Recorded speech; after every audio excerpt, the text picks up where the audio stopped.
بسم اللہ الرحمن الرحیم۔ بابر مغل 313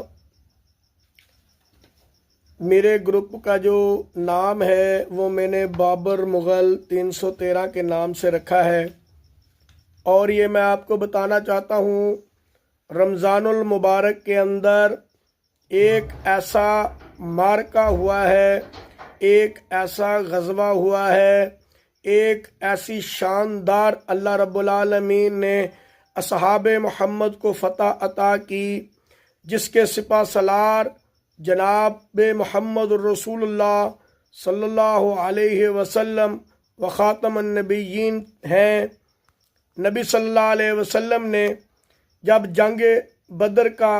ارادہ فرمایا تو اصحاب محمد سے فرمایا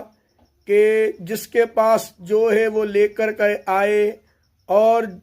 یہ بھی ارشاد فرمایا کہ جس کا گھر قریب ہے وہ لے آئے، جس کا دور ہے وہ رہنے دے۔ وہ اصحاب محمد جو قریب تھے وہ اپنا مال لے کر کے آئے، اپنے ساتھیوں کا بھی ساتھ میں لے کر کے آئے،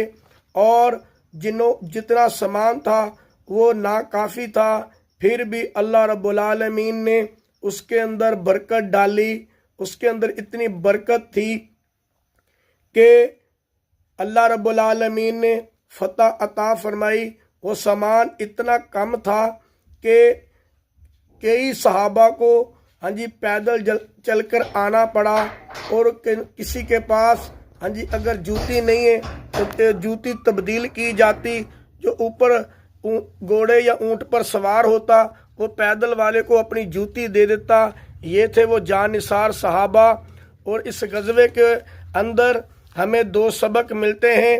کہ جب اللہ کے محبوب صلی اللہ علیہ وسلم نے دین کے لیے، اسلام کے لیے، کلمے کی بلندی کے لیے اصحاب محمد سے اگر چندے کی اپیل کی تو وہ چندہ دینے والے صحابہ تھے، اپنا مال خرچ کرنے والے صحابہ تھے، دین کے اوپر اپنی جان لگانے والے صحابہ تھے۔ اور پھر میں یہ کیوں نہ کہوں، اہل بدر ہے ذی قدر، ہے رتبہ ہے ان کا سب سے بڑا۔